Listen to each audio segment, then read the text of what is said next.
the setting sun. Foul abominations gnaw at our mother's roots.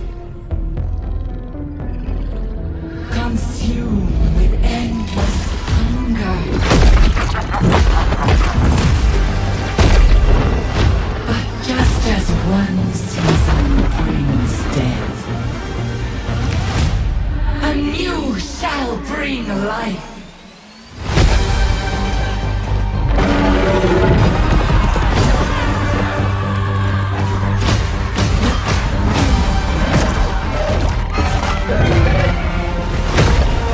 Come, my children,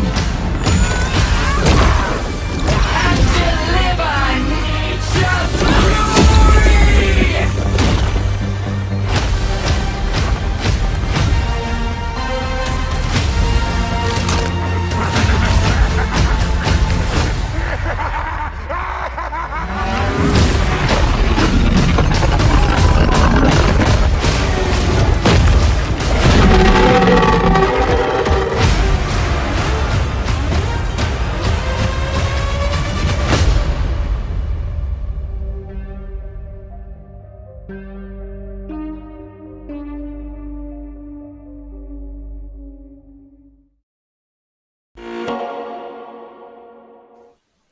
Ladies and gentlemen, welcome to Total War Live here on Twitch and YouTube and Steam. And if you're watching on Steam, I'm sorry we're not going to be able to watch your chat because systems work weirdly. We are here today to talk about the Twisted and the Twilight, specifically the Sisters of Twilight, which is one of the new factions, or one of the new legendary lords coming with the DLC, which is coming out in about 24 hours. Of course, I am not the resident expert on everything Total War, which is why I've brought with me today. Hello, I'm Will. I've been on the stream a couple of weeks ago. Yeah. I was the primary designer on the Wood Elf half of this DLC, so hopefully I can answer any questions you have about our lovely new forest friends. Yes. We can answer questions quite in depth because the DLC is coming out tomorrow, so we don't have to be as candid as we had to be last week. Another important thing is, if you're looking right here, right there, we are part of an initiative together with City of Europe and the Stand Up to Cancer campaign. We are fundraising today to hopefully make a dent in the fight against cancer, to really make a difference. And Stand Up to Cancer is a fantastic oh my god, I'm losing my words here. It's a fantastic initiative by the EIF, and really I think you should be donating, but I'm gonna put my money where my mouth is. I wanted to be the first person, but Chibbins came in with $10, so I'm gonna let's see, security code on my credit card, and we'll see if it works right here. Works live. Thanks for my donation. Hey, there it is. Blondie donated $10, so that will show up during the stream if you want to donate, which I hope that you will. If you're on Twitch, you can do !donate in chat, and if you're on YouTube, it's in the video description. We won't be reading out all the donations until the end of the stream, just because I want to keep the stream flowing a bit, but it will pop up, so hopefully you will appreciate that. Now that that's over, let's jump into the Sisters of Twilight. Here they are. Well, here's the campaign selection screen, I guess. So we're gonna do Eye of the Vortex because it is Warhammer 2 after all, and we're gonna go all the way over to the end. And there they are. The Sisters of Twilight, Heralds of Ariel. So, we are Wood Elves. We've got the Wood Elves rework is, of course, present in the Sisters of Twilight as well. And our big race attributes are the Force Healing, so that's going to be a big thing for us. World Roots and Deep Roots, and then Missile-focused Elven units roster. But what do we have specifically for the Heralds of Ariel, the Sisters of Twilight? Well. I'll go into that in a second, but I've just realised I have the wrong name tag. I'm not Nick. So, Oh, damn. I'm gonna fix that while you tell us more about the Heralds Yeah. of Ariel. that makes sense. Okay, so one of the things that was kind of missing from the Wood Elf kind of Lord roster before this was actually a kind of basically a Wood Elf Lord who focused on ranged units. There we go, proper name now. So one thing we kind of wanted to lean into was a sort of ranged Lord. So you'll see they have buff for ammunition and upkeep on ranged units. But also lots of flying unit stuff because, as most people know by now, the sisters are always flying. They're always mounted on either their eagle or their dragon. So they've got tons of interesting buffs for flying units. The most interesting one and entertaining one is the Volley of Kurnos, which all Hawk Rider units will have. And this basically turns your Hawk Riders into helicopter gunships with guided missiles. And it's really, really cool and it's really, really fun. Yes. On top of that, we have the Forge of Daith. So the Forge of Daith is basically a mechanic whereby the sister's kind of doting uncle Daith will give them various items and will upgrade them over time. Probably talk a bit more about that as we go into the thing, because I know a lot of people have lots of questions about this and how it's made, but we'll go into some detail on that later. But yeah, if you like flying units, if you like ranged units, if you just like nuking things from the sky, then that's the kind of sister selling point, really. That's me. I absolutely love all of their units. So we have our starting units here, the Great Stag Knights, probably one of my favorites in this DLC just because of how they look and feel. We got the Hawk Riders, Flying Missile Cavalry, and the Great Eagle. So I've actually already loaded into a campaign here, so I'm just going to do this because we are not going to be showing off any of the cutscenes or any of the talking bits, just to make sure that if you are here but you're very into the story and everything, I don't want to spoil it for you. You can experience that for yourself. I think the audio was very low, so I'm going to go fix that. But tell us what we're. So this is the starting position for Sisters of Twilight. What is our first bit of deal here? Yeah, so the sisters start in the Witchwood, which is a region that we've actually made up. It doesn't exist in the Great Games Workshop lore, but has obviously been approved by Games Workshop. And we put them there because it ties into some of the older lore between the old rivalry between Ariel and Morathi, where back in the past, Morathi did some very naughty things, which led to the death of Ariel's sister, Alisara. And Ariel basically came storming over to kill Morathi, and only spared her when Morathi gave her the secrets of dark magic. So you'll see that reflected in Ariel's spell lore when we get to it later. Yes. But now she's come back, or rather the sisters have come back to deal with this glowing portal, which you can just see on the map here. It's actually represented on the campaign map. And this is a portal to the Dreaming Wood, which is a kind of slightly chaotic realm, heavily influenced by Slaanesh. And basically, the sisters have come here to prepare the ground for Ariel to do the ritual that will heal that wound and prevent chaos from infiltrating the world. I see we've already got some questions. I wonder if it's worth taking a quick pause to. Yeah, absolutely. Go ahead. I'm gonna go ahead into the first battle, and you can maybe grab some questions. Sound good? Yeah, sure, that's fine. Cool. So the first thing I saw someone asking was whether you can co-op as Wood Elves. You can co-op as Wood Elves. We've set it up so that all the forest health effects, which you can see, are actually shared between all Wood Elf factions in the campaign. However, the oak effects won't be shared. So that will still only go to one faction, but they are much less important for the campaign than they were in the past. You will, however, share all of the forest effects. When will the patch notes be available? I'm not sure. I think it's planned for today, but it might not be today. It might be tomorrow, but hopefully soon. Today does sound like a good day for them to come out. Let's see if they are on Total War. Yep, TotalWar.com. They are out now. Perfect. But don't go read them now because you'll miss all the fun. Absolutely. Go read them after the stream. Well, I see some questions about the which I do want to talk about, but we'll probably talk about that when we get back to the campaign map and we can kind of show some stuff around to kind of explain what's going on there. So, why don't you get kicked off on the battle and we can see some of the cool stuff that we have in the DLC. So, okay. Interesting. This is different from the way I've played it before. Right. So, we've got our Wood Elf units here. Let me just group them up a bit so we can take a look at them. Probably putting the Stag Knights over here actually. Got Hawk Riders, got a Great Hawk, and then our Lords and Hero.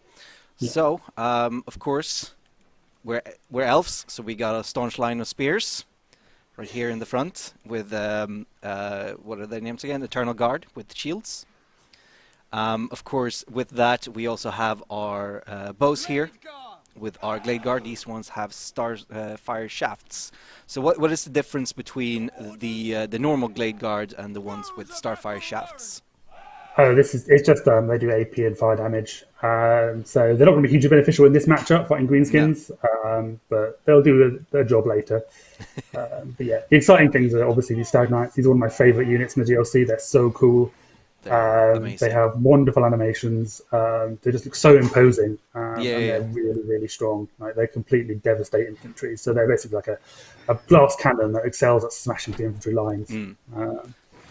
The helmets of the riders is I think underappreciated as well, because you look at this and you're like, yes, this is all amazing, but then you look at the rider and it's like, oh my god, he's so cool. They're so cool. And the stags have helmets. That's so cool. Yeah. It's brilliant. I'm gonna try and get a close up on them when they charge in. Then, not high enough. There we are. We've got our Hawk Riders. Yeah. So one thing we really like to do with the new Lords is kind of push units that haven't got much play in the past. So similar to how Tic-Tac-Toe kind of was built around the flying aspect of the Lisman roster, we've tried something similar with the Sisters. So, Hawk Riders in the past, especially when they cost Amber, didn't feel like they were massively valuable, but now, with some of the buffs the Sisters give them, as well as some buffs that they get baseline, so they get Vanguard deployment and 360 fire wheel now, which makes them a lot stronger, more than you might expect, actually, because it actually makes them better in melee as well, because they'll keep shooting while fighting in melee. So they're a lot stronger in general, but as the Sisters, as we'll soon see, they're a really good thing you can almost build your campaign around. So yeah, and then you've got an Eagle. Eagle hasn't changed much. It's still your kind of cheap flying monster. Still awesome. Yeah, does the job. So yeah, why don't we blow up some goblins? Yeah, I'm gonna put my Stag Knights here to have them go around. I'll put my Hawk Riders here. They do have some bows, but we'll make short work of that. Oh, they'll be gone very quickly. Yeah, it's fine. There we go. There we go. So why don't we show off the Arrow of Kurnos? Oh yeah. So there we go. Volley of Kurnos. Magic missiles. So if we just launch that at these guys, and you'll see this big. There we go. Let's get that a little bit closer. Oh boy! Oh my god! Yeah. They fell over. They're almost gone. They're almost entirely gone. So you start off with 2 charges of that, and you can get an extra one with the Sisters later on. So it's limited uses, but it really helps you just drop those high value targets. It's pretty awesome. So the Sisters also has the Talon of Dawn and the Talon of Dusk. So what's going on here? So the Sisters are a super unique and interesting unit of themselves. They're probably one of the most complicated things we've had to do in a lore pack for a long time. So they are a flying unit with 2 riders, and those riders also switch between between 2 types of missile. So they have a kind of short range, well, the range is the same, but a kind of like infantry focused poison attack, which kind of has a scatter shot and blow stuff up. And that's good for killing blobbed infantry. But you can also kind of shotgun it if you're riding close to a big target. And then you've got the Talon of Dawn, which is an armor sundering single projectile, which is much better for killing single entities and large targets. So they've got this incredible flexibility, which allows them to kind of switch back and forth between these 2. And it makes them very unique. So if I wanted to kill this Orc War Boss, I would want to focus on Talon of Dawn, whereas if I wanted to attack this group here, I would switch over to Talon of Dusk and... Precisely, yeah. They're really cool, and they offer something we haven't really seen before. So a lot of the value of this pack comes from the Sisters themselves and how kind of unique they are as a character. So it's really yeah, it was really cool to see them in battle. Go. I just saw another question, which I'll try and answer. Do any of the Wood Elf Lords start with Blade Singers? No, they don't, unfortunately. So one thing we can't do is we can't have non-DLC Lords start with DLC units. So only if it was if a faction started with Blade Singers, it'd have to be the Sisters. And we decided to give them Great Stags instead because Great Stags are so cool. So you have to get Blade Singers another way. But they are also awesome. They're very good infantry. Go. Yeah, so this seems to be going reasonably well. It's not too you bad. got another volley of the arrows up because I reckon I already used it earlier. Oh no! Sorry. But yeah, it seemed what I do have, I think, no, 10 seconds. So we start off with a wizard here, a spellslinger of the Lore of Beasts, which has access to the Wizened Wild form, which gives armor and base weapon damage. So I try and put that on our Eternal Guard here. And there we go. Yeah, That's is a dead. victory. If anyone is a fan of the TV show Spartacus, they might recognise a few references in the Broken Chains faction. Fantastic. Right. I'm just going to speed this up here, do as much damage as I can, because this is part of a garrison as well. So, just they should mostly die, I think, but yeah. Just making Someone's sure. asking whether the quality of life updates come to Mortal Empires at the same time as the DLC launch. Yes, that will all come out tomorrow at the same time. So you'll be able to go and play all these features in Mortal Empires as well. I saw someone mention, I don't have the Realm of the Wood Elves. So the Realm of the Wood Elves was during the Steam sale that was going on until very recently. They were 50%, or the DLC was 50% off. Realm of the Wood Elves, not the new one, the old one. We have maintained that discount, so until the Twisted and Twilight comes out, Realm of the Wood Elves will remain 50% off. So make sure that if you want to pick that up, pick it up now, because it's 50% off, which is a pretty steep discount.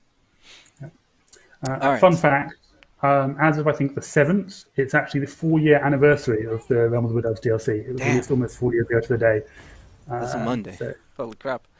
Yeah, it's been around for a while. They're long overdue changes. Yeah.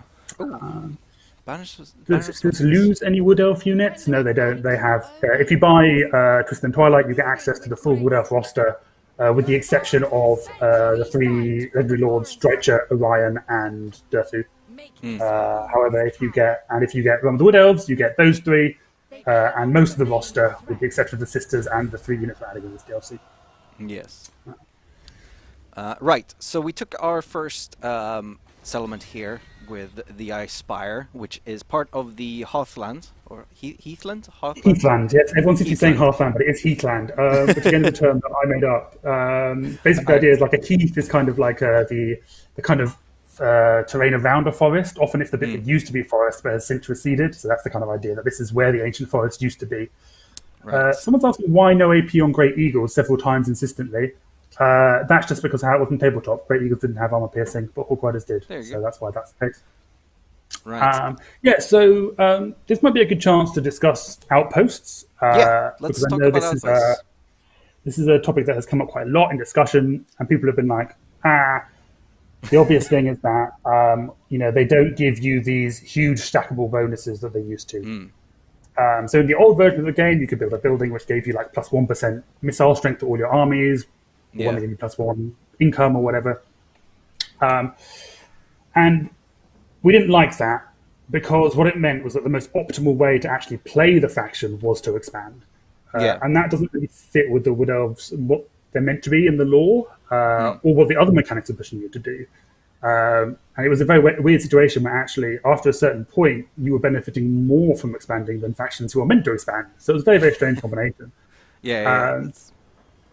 A lot of people were relying on those buffs to kind of support them in the late campaign. And I do get that. And I think a lot of people have seen those gone, and now they're like, oh my God, what am I going to do? But we have made a deliberate attempt to move a lot of those bonuses across to other things. If you look at the tech tree, for example. Absolutely. Research available. Woo. Yeah, so there's one on the bottom right there, which is Anathema. So I think in the old game that gave you like bottom left, sorry, Yeah. on the bottom right. There we It go. gave you like Three. missile damage only versus beastmen, but now it gives you missile damage versus everyone. So it gives you about like 10 outbursts worth of missile damage. And there's a few other places across the game where you have those effects. So yeah, while you can't get like plus 100% missile damage anymore from buildings, you could quite easily get plus 30 or plus 35% from various effects. And you can also get a bigger range of effects. So there's more things like ammo buffs and reload buffs and stuff like that. So don't worry, in the late campaign, you will be able to get incredibly powerful Weight Watchers. It might just be a little less one note, and you won't need to capture the entire map to do it. So that's kind of what's going absolutely. on there. Let's see. And- Someone is asking about save files with the new patch. Always assume that when there's a new patch, your save files are not going to be working. You can go on Steam and go to a previous version in a beta branch, I believe. In case you want to finish off that campaign, what you could do is copy your save file to a different folder, try it out. If it doesn't work, just delete the one that is in the game folder, and then you can just copy your old one in for when you want to play that on an older version. Yeah, generally we try to make your save games will probably work. I can't guarantee it, but they'll probably work. But a lot of things will be a bit funky, especially if you're playing a Wood Elf campaign. It really won't. That won't be very effective. Yeah, so if we look at these outpost buildings, I would probably go for the ones that give you growth in your adjacent provinces, because growth is super important for the Wood Elves now, because they actually use it to build a lot of their economy buildings. Yeah. So this one's quite a good one. Yeah, so this is the one I was going to go for, World Ruth Pathway. Not only does it give us access to recruiting Glade Guard in this province, but it also gives 20 growth, reduced global recruitment duration, and reduced recruitment cost for local armies. And it has a pretty good garrison as well. Yeah, so this one is especially good in the late game, where you can pretty much use it to recruit most units in a single turn for a similar cost that if you were in that region. So you can actually raise an army very, very quickly, even without major infrastructure. So that's super useful in the late game. I think next I would pick up the Sacrificial Grounds just so we can have access to the Dryads. Yeah, that's another one that's really useful. You can build like 2 or 3 of those like around a big enemy settlement and then raise it, and you'll get tons of money. So while I think overall the Wood Elf raising economy is slightly weaker than it was before, if you play it right, you can get some big raises from doing stuff like that. All right, so then we have the Witchwood here, which we can upgrade to level 2. It's going to take quite a while, 8 turns. Yeah, so you'll see there's a kind of an interesting difference here now that you don't need growth to upgrade this main chain. You just need to spend money and time. So again, that's kind of something that functions a bit differently for Wood Elves. It's quite cool. And then let's see, what do you think? So now we have, instead we need growth for pretty much every building except for the military ones and the landmark ones. Yeah, so it's mostly for the kind of infrastructure and economy buildings. So I would recommend starting in on the economy buildings. And a few people have talked about the economy in the chat, I've noticed, and basically saying that they think it's been nerfed quite a bit from the current state. That's not entirely true. I think there's a bit of a misconception here. So while we have reduced the amount of money that you get from Outposts, well, you don't get any from Outposts now, except for some special ones, the actual amount of money that you get from a main settlement is substantially larger than it was before, especially the ones outside Athelloren, and there are more of them. So if you look at some of the buildings you've got in that settlement, you can see that the main settlement chain alone grants you like several hundred per level. You have 3 or 4 different chains. Yeah, exactly. You get 3 or 4 chains which all give you money. And also that main settlement chain also gives you a percentage increase to all income from all forests. So as you take more forests, all of your economy will scale. It probably won't be able to reach quite the heights that it used to. But I think the kind of suggestion that the Wood Elf economy is much weaker than it used to be is slightly overstated, because you simply have much higher base income and kind of multipliers baked into other places. So I do think people should actually give it a try before saying the sky is falling. And if it is a real problem, then we can always tweak things. But I don't think it's anywhere near as bad as people have been saying. we always have patches available to us. It's a good thing about making PC games is that we could patch very quickly. Of course, if we would do that, we would probably put out buggy stuff all the time. Like, I'm not talking like, oh, this works weird. I'm talking like this doesn't. The game crashes the desktop every time we try to launch it. But we try and put out patches as often as we can, and if things are in need of tweaking, we will surely do so before or with the next DLC, because we have announced that there is at least one more. Yes, we have. Someone has followed up on that asking about diplomacy. That's another thing I've seen some controversy about, is the removal of the diplomacy text from the technology tree. Okay. This is a kind of similar thing where those bonuses aren't really gone. They just move to other places. So it used to be that you would just, research Ladriel and you'd get 40% with Bretonians, and then that's cool, right? You basically turned off diplomacy gameplay. Now, if you want those bonuses, you actually have to make an active decision about it, and that comes from the forest encounters, which we'll see quite soon. So it's going to be a more dynamic and interesting way of getting those bonuses, rather than just waiting for a timer to tick up and then diplomacy is solved for the rest of the game. Again, that might not be enough. This is where I think the economy is pretty where it was before. Diplomacy might not be in the same place, so we're going to keep an eye on it. But yeah, it's not again like we've just stripped those things out. As with the kind of missile damage bonuses, as with the economy, it's just moved to other places. And hopefully by putting it into other places, it gives you a kind of more dynamic gameplay and doesn't do what it used to do, which is just kind of like force you into a very particular way of playing the game. Yes. Right, so we have actually we have had 2 skill points for this is the Twilight here. I chose to go with the movement range for my first, because movement range is always good. Now, normally I would go down the blue line, but I kind of want us to go down either the red or yellow lines, just to show off some of that. How do you feel? There are some new blue line skills actually. A lot of those have been updated for the Wood Elves. So obscuring canopy, for example, I was talking about where those missile damage bonuses have gone. If you look at level 3 obscuring canopy, so you'll see that actually that now gives you missile strength during ambushes. So that wasn't there before. So you'll see there's quite a few places where there's bonuses you used to get from Outposts. You now get some skills, for example. Fantastic. Yeah, we could look at the yellow line. The sisters get Provanathrema at the end of their yellow line, which is super good, especially on a flying unit. So definitely worth rushing for that.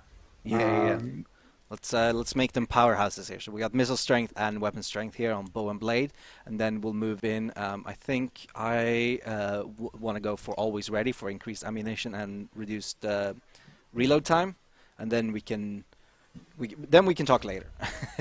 And then we also have Delina, our spell slinger here, which I've put 1 point into Wissen's wild form. It's a good skill, but I feel like I wanna put a point into Amber Spear. I would suggest Flock of Doom, because we're fighting Greenskins and Skaven, both of whom have kind of lots of high entity count units. So Flock of Doom is really strong against them, and a bit easier to position than Amber Spear. Amber Spear is probably a lot better once she's on a mount and can kind of run around and flank things. Flock of Doom is just like a very reliable damage dealing spell. It's one of my favorites. And then Wild Heart is always a good one as well. For the improved power recharge rate and increase to power reserves. But okay, I'm going to follow your advice and go with Flock of Doom here. Right, so that's... I'm abusing my knowledge, because I do know that there are exactly some Skaven who are going to appear very soon. So that's end of turn 1. Fantastic. This is going well. I like some of the questions we've gotten today. Yeah, I mean, there's definitely, it's one of those frustrating things as a game developer where you see your stuff come out and you see people talking about it, and you really want to get involved in that conversation, but it's quite difficult. So it's really nice to actually be able to talk directly to people and answer their questions here. So please keep throwing questions in the chat, and I'll answer them the best I can. I'm throwing some more Eternal Guard and another Glade Guard into our army here, because I feel like we need a little bit of more of a front line. Just 2 shielded units. It's not going to do it for me. And I think that is just what we're going to do this turn. Yeah. Quick turn 2. Not much to do. Cool. What's the ranged unit cap thing in the patch notes about? I don't know what they mean by that. I do know there were some tweaks. So in multiplayer, you do have when you have certain settings enabled, it does cap the amount of some units you can have in a battle. I believe there were some tweaks made to those numbers because some units are missing. So it's probably something to do with those, but it will only affect multiplayer. Yeah, that's only multiplayer. I'm looking at the patch notes here. Good, cool. Let's see. So we've gotten some gifts from Uncle Daith. Cool. So yeah, these are the basic items that Dave gives you early on. Yep. We'll be able to upgrade these as we go through the campaign. Basically, Eagle stuff like, bow. and the yeah, Yep. The Eagle Bow, the Dreaming Boots, the Dragon Pendant, and the Twilight Horn. yeah. So you can put these on any character. So we might as well put them the sisters for the moment because we've only got the 4, but you can have up to 16 in total. And as you upgrade them, they get pretty beefy. You get some really powerful effects. My favourite is the one that summons Way Watchers. Is it Way Watchers or Way Stalkers? I always confuse the two. I think I'm in Way Watchers. It's a very good question. I don't remember. Right, just checking. We don't have anything extra. Okay. Yeah. So let's go kill these Greenskin. We should after this. You know what? I'm just gonna auto I resolve think we this. can auto-resolve that. Yeah. It's a pretty simple battle. We'll get Heathland. Yeah. There we go. So you don't need to occupy the Heathlands. You can raise them as well. You get a bigger immediate bonus if you do that. We've actually this might be in the patch notes. There's actually been a bit of tweaking to the AI behavior surrounding raising, so they're slightly less likely to immediately reoccupy places that have been raised, and that's something I know people are asking for. It's not going to stop them from doing it, but it does mean that raising is a bit stickier than it used to be. So you don't have to be too afraid about doing that. And yeah. You can even abandon something yourself if you want to. Yeah, right. So you see, because you fought a battle, you now get the Forge Dilemma has appeared. So if you press that button at the top, big fiery button, you now get a choice between these 2 items. So the way this works is you can either permanently upgrade the item, or you can get a temporary upgrade, which is much more powerful. Right. And you can never. Yeah, sorry. Yeah, no, go ahead. You can never. Yeah. So you can never get the superpowered one permanently. I think there's been some confusion about that because there's actually 4 levels. So there's 3 permanent ones and then the superpowered one. So this one, for example, if you want, if your army's a bit weak and you want some quick replenishment, you probably want to go for this one. And it's got a huge amount of ward save on it, which is massive. So I'd actually say in this case, we probably want to go for this one because we want to get our army up and ready because I do, like I said, there are some scaling coming. So we'll go with Arahan's wish and get the limited time reforged dragon pendant. There we go. And that should have automatically equipped to the sisters. So they should have that. Yep. Yes, they does. do. Yeah, there we go. Perfect. So there is one other thing that I wanted to kind of tackle head on in this stream regarding the Forge of Daith. I've seen a lot of people have been saying that they feel it's not as flashy or exciting as Throt's Flesh Lab. And to be honest, we agree. The design team agrees. And it, someone from Brand is going to sneak in and like pull me off with a hook now. But it wasn't. Game design. I think Sid Meier said that a game is a series of interesting choices. Well, I would say that game design is a series of really, really painful choices about which child gets to live and which gets to die. And it just so happened that for reasons I can't really go into, a lot of the UI budget ended up going to Throt in this case, which kind of limited what we could do with the system mechanic. Yeah, but I think kind of I think I disagree that it's not as flashy, yes, but it's definitely as cool. It doesn't have, like you said, you have to put the UI budget somewhere, and I think to pull off Throt's mechanic, you need all of that UI, whereas I think this one is just as good, as interesting, but it doesn't need the UI elements necessarily. That's kind of what I was going to throw up on, is that, and it also goes the other way in lots of places, right? So there's lots of places where the sisters actually needed more of that work than the other side. So if we look at the kind of map as a whole, the Vortex campaign, we've added several settlements like the Sacred Pools and we kind of tweak some of the other ones, and this all exists for the sisters, right? Because the Wood Elf mechanics are so closely tied to regions, actually getting all that set up in the Vortex campaign as well is quite a considerable amount of additional work. So actually, very state of even getting the sisters to a playable state was actually more than required before, because we've done Skaven in Vortex before, right? It doesn't require a huge amount of extra stuff. And there's a couple of places where we could kind of play that game of like, oh, what got more Charlemagne's? Like, oh, there were 2 sisters, so we had to pay for 2 voice actors. So the sisters have the bigger chunk of the VO budget. But ultimately, I think it's the question of, is the campaign fun and interesting? And I think the sisters campaign is. And that comes not just from the mechanic, but from their unique starting position, from their volley of Kernos and the way they kind of promote interesting army compositions and stuff like that. Some of our most popular campaigns are actually ones which don't really have mechanics per se. The Pont is hugely popular, and I love that campaign. It's so much fun. People aren't playing that for her water mechanic, right? They're playing it for the start position, for the enemies you face, for the lore and the fun of the character. And I think the sisters, where they bring value, is in that side. Whereas Throt, we've seen Skaven in Vortex before, right? We've seen them with pretty fancy mechanics, so he needs to have more on the mechanical side to stand out, where the sisters can rely much more on the kind of, them as a unit and the starting position, stuff like that. So I think overall, the pack is, balanced. Even within the context of what's in the DLC, there's been as much done for Wood Elves as for Skaven. And if you take into account all the free DLC and the update, the Wood Elves have by far got the most out of this kind of whole product. So no Skaven favoritism here. No, absolutely not. Like I know that I always wear the Skaven badge, but like it's really hard to pick a favorite in Total War, and I think a lot of the devs feel the same way. Yeah, everyone has favorites, right? Like, if it was up to me, this pack would have been like 4 Wood Elf Lords and nothing else. And it probably wouldn't have been released until 2023 and would have cost 40 quid. But fortunately, there are sensible people who have better ideas than me. So absolutely, right. So we have a forest encounter. Yes. So this is where is it? There's kind of two chittering the deep. So there's kind of 2 kinds of these things. I've seen this has been a bit of confusion for some people.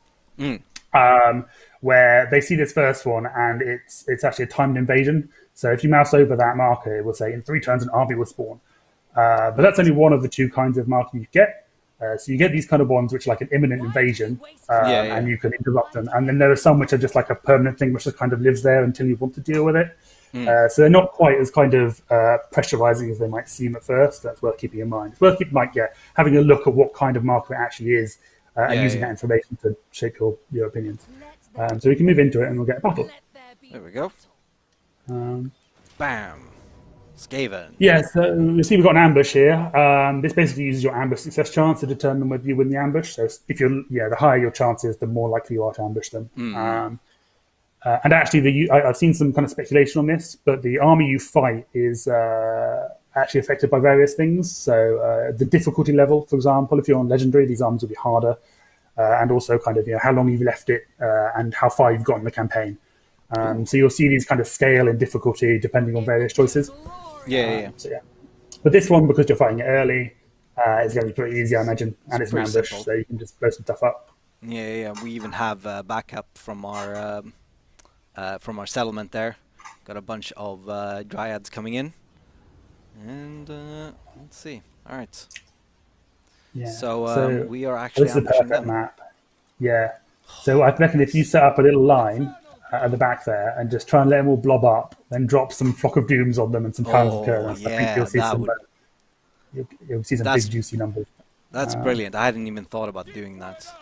Because you can probably use that wall on the side to kind of force them into a blob as well if you kind of deploy up against that by the tower. If I do something like this, they should probably blob here. They'll start squeezing in. Blobby. And then you can put the riders off on the other side somewhere in the woods, and then they can finish things off. I'll put them up here for now. Something like this maybe. And let's see who else hasn't moved. We got you in the back, got you there, and then that, and we'll take. Okay. And you can probably put the sisters on their multi-shot because I think this is prime multi-shot. This is multi-shot territory. I'm going to put everyone on guard for now. and start the battle.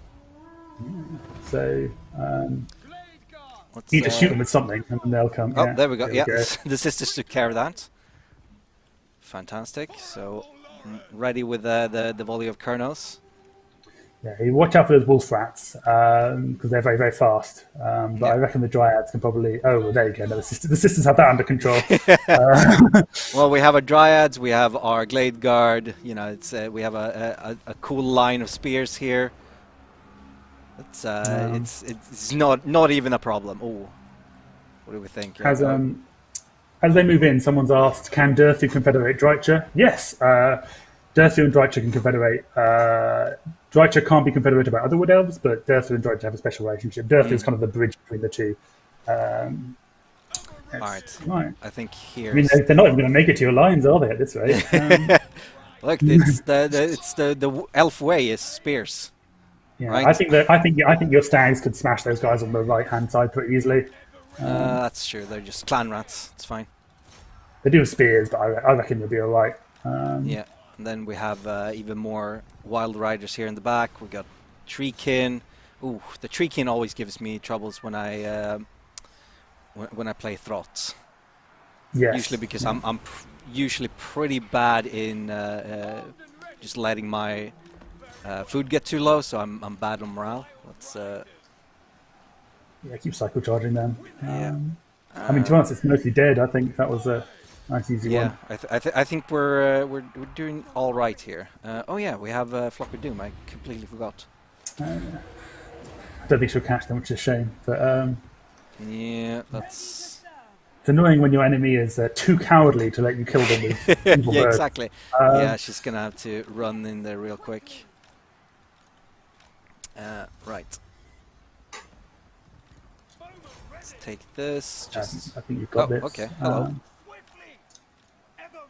That's an interesting split right It's there. getting like a big blob there. Yeah, maybe. Oh yeah, I can see the wolf rats coming in as well. 2 minutes. So the Hawk Riders are decent in melee if you want to use them as kind of interception force as well. I reckon they could take the wolf rats down if they charged in. They've got very high charge bonus. We've got the Great Eagle as well. Let's see. Hawk Riders. Let's. Oh, hello. Yeah. Let's throw down one of those. And then. Nope, the wolf rats are gone. Not even a problem. Yeah, that's one of the obvious weaknesses of wolf rats. Is they're very low leadership, as with lots of favor. You don't want to have an army consisting mostly of wolf rats, which is what Sean pushed me towards. Well, I mean, you can if you have enough threat upgrades on them, and they all turn into explosions. Bombs. And Yeah. so you know that is a strategy. Well, we can see where the real damage was dealt. It was sisters, Hawk Riders, and then some pretty good on the Glade Guard, but yeah, and this might be a good opportunity. We can also see the actual damage numbers. This is one of my favorite features in this DLC is that you can actually see the damage they've dealt and the value, which is really good because a lot of units you'll find, might get not be killed, it might do quite a lot of damage. Unless these Eternal Guards. Yeah, I mean, if you look at the, I don't know if she managed to get a Flock of Doom off. If you look at her, I don't think so. Yeah, no. But it does highlight that some units can get really big numbers, but not necessarily kill entities. So it's really, really cool little feature that helps you work out exactly where you're getting your value from. It's really nice. So one little note on the post-battle options. So firstly, on the right there, you'll see there's an abduct captures option on the very far right. That's actually new, so Wood Elves previously didn't get that. I think it's worth flagging up because previously they only got this when they fought other Wood Elves. But now they can get a little bit of replenishment, whoever they fight, so that kind of brings them in line with other Warhammer 2 races and will generally make your life a bit easier. Fantastic. The Sisters have this little quirk with their post-battle options where you can choose to basically get a little buff depending on which sister you want to side with. So you can murder everyone, which Araham wants, and you get missile strength for 3 turns, or you can ransom them and get physical resistance. And if you do several battles in a row, those durations stack, so you can very easily get 6 to 9 turns of that buff. Ooh. And it's not huge, but it definitely it's another little thing on top of everything else, right? Especially the missile strength if you're running heavy missile damage armies. So 5% yeah, this is is a good not option something here. to scoff at. Yeah, let's go with the 5% missiles. Why not? Yeah, you're in friendly territory, so it doesn't really matter. Yeah. So yeah, you'll see these guys have run away. That is intentional. I see some people questioning that. We decided for these encounters that the armies that you fight should stay afterwards, unlike, Okay. for example, encounters at sea. And that's basically to discourage you from just sending in like a really weak army and deliberately losing. So if you fight the battle and lose, there's a consequence. The thing actually stays there. So yeah, that's why that is. Go. You might be able to go into ambush stance here. Not quite. Well, let's see. No. So Wood Elves only need 10% movement to get into ambush stance now. It's another little change. It's a big difference. And they're also harder to detect while in ambush stance. So that will, again, for a while in development, it was 0% movement range of ambush stance, which turned out to be absurdly overpowered. Yeah, that sounds like ambush every time. Yeah, so we changed it back to 10%, but it's still a super powerful tool in your arsenal because you can move quite far. That extra 15% makes a real difference, especially with the number of movement range buffs you can get as assisters. Yeah. The Forge is ready again. Yeah. Forge is active again. So we can find Eagle Bow, or the Reforged Eagle Bow. Let's see. I mean, Stalk and Snipe on the Sisters sound, and 25% missile strength on the Sisters. That's pretty crazy. I would still get stalking on. Well, we get stalking unspottable. Yeah, so you get an ability on that one, but the other one is like permanent stalk. So it's a tricky one. I'd be tempted for this one just because you'll be able to get some really high missile damage numbers with that. Yeah. Let's do it. There we go. Oof. And yeah, that Skaven army will come back and attack you. That's what they will pretty much always do. So you'll have another fight on your hands. It'll be easy. Right, then we have technology. We got. We can go for Wisdom of the Eagle Lord for 5,000 gold, which is pretty much all of our gold. Yeah, so that's an interesting one. Probably not best at this point because because it will basically military declare war on you because they can see you when you can see them. This one is kind of the reason the gold cost is on it is so that if you don't know what you're doing, you don't research it on turn 2, and then suddenly everyone's at war with you. So that's kind of why it's set up like that. Right. So we have the options of Vol the Maker, which increases income from resource and crafting buildings and gives armor to elf infantry and cavalry, or Elenil, Lord of Destruction, additional force health for winning battles in magical forests or their heathlands, and income from raising settlements. They're both strong candidates. Probably would go for the top one because I think we have got a crafting building built already. Let's check it out. Oh no, we don't. So actually, maybe go for Elenil because that will take you down to the Anathrema, which gives you missile damage, which is great, and bonuses for your Hawk Riders to make them even better. So that's a strong one to kind of gun for. And make our Spellslinger faster on the draw as well with the reduced cooldown. Right, so are we done? We do have, so we need to destroy the Broken Chains, 19 turns to do that. We should sign a non-aggression pact with Clark Harron. These, of course, give forced health, which we need because the Portal in the Woods is our chapter objective, which... you really want to... So go ahead. You need 100 forced health for that. And you get some good stuff on this. Yeah, the highlight being Aerial. You really want Aerial up and running as soon as possible. She's a massive force multiplier. She's so strong. So definitely worth pushing for that quickly. So we can have a look at Clark Arond and see if we can buddy up with them. Let's see. Hello. Right there. Non-aggression pact, moderate. What if I paid you? Nope. That's demanding a payment. They're not going to do that. That was the opposite of what I wanted to do. What do you think? Yeah, so it's an interesting setup with the sisters in Vortex and Mortal Empires, where you'll kind of start off slightly hostile towards Dark Elves, but it is possible to kind of flip that. One good way to do it is to attack Kartep on your left there, the Tomb King, because him and the Dark Elves hate each other. So what will tend to happen is that you can ally with Kartep, and the Dark Elves will hate you, or you can ally with the Dark Elves and Kartep will hate you. And some of the encounters, which we'll see as we go through, kind of also reinforce that. So you have an interesting kind of choice there that represents the kind of the fact that the Wood Elves in general, like they kind of lean towards the Order factions, but they're not. They have a kind of nasty, evil side to them, which means they will ally with Dark Elves if that serves the Forest. So yeah, that's quite fun. All right. We'll maybe wait a turn or so, get a little bit stronger, see if they want to be friends with us then.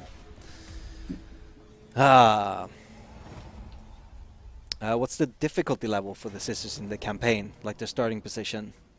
It's a very good question. I'd say it's probably one of the harder ones because especially Mortal Empires, because you're not in Athaloran, so you're kind of alone. It's different. You don't have a huge amount of trading options. However, I think they are, as a lord, very, very strong out the gate.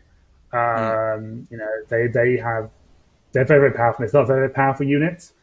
So the closest analog, I think, would be someone like Imric, who is a very, very strong lord and can recruit very powerful armies very early on.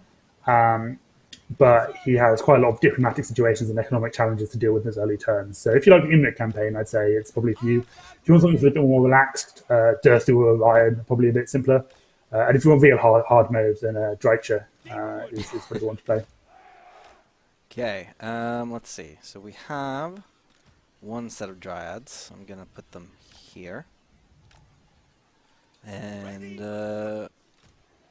because we're the ones being attacked here, so may as well take the defensive position. Although, can I? Do you think they will notice my sags over here? I feel like that's a dangerous position for them to be in. Someone's asking whether patch notes is available. Yes, the patch notes are available. TotalWar.com. Yes. One thing to flag up is that any unit balance changes, because Oscar, who you might know, say Duck, did a very, very big balance pass in this patch, and he made so many changes that it literally didn't fit into the main patch notes. So if you're looking for kind of unit balance numbers and price changes and stuff, that will all show up in a different document, which I think is also coming out today. But yeah, don't worry, that will all be visible, and there's a lot of it. So, oh wow, someone donated $100. That's very generous. Oh my God, really? I am not paying attention to the donations. Holy crap! Thank you very much. I'm gonna pause this for a moment to take. Damn it, Streamlabs keeps logging me out. Holy crap! Yeah, anonymous. $100. Holy crap! I know I said I wouldn't call them out during the stream, but for $100, that's a ton. Thank you very much. I think they were hoping that we would, in return, we were joking before the stream started that we would promise to reveal the next DLC if people gave enough money. I don't think Vandal allows to do that. But no, I would absolutely be fired, and I would prefer not to have to move back to Sweden today. Another day maybe. Right. What? You're so far away. Okay. Here we go. Now we can throw one of those in. Oh boy. That's a lot. Alright. So we can also do some buffing here. Get some of our boys in here, our Stag Knights. Damn, I said I was gonna get a close-up on them earlier. Let's see if I can cycle charge them, get a good shot of them jumping in. They're kind of stuck. Yeah, the stags are so good. I remember when people first saw them, they were like, "Oh wow, these are just big wild riders." But no, these are so much bigger than that. They're really great unit, and they really fill an important role in the Wood Elf roster as well. If you watch the Everchosen this weekend, I think I saw them being used very good effect against the dwarf box. Sadly, the Wood Elf didn't quite pull it out in that case, but Yeah. the Wild Riders were doing real work. So it was a very good one, this Ever Chosen, I feel. I know, quite an upset. Yeah, congratulations Yeah, to. yeah. Yeah, I mean, I think just brilliant work by everyone involved. Of course, our casters, Italian Spartacus and Turin, did a fantastic job making sure that the matches were presented to everyone regardless of skill level, and they were really fun. Right. Okay.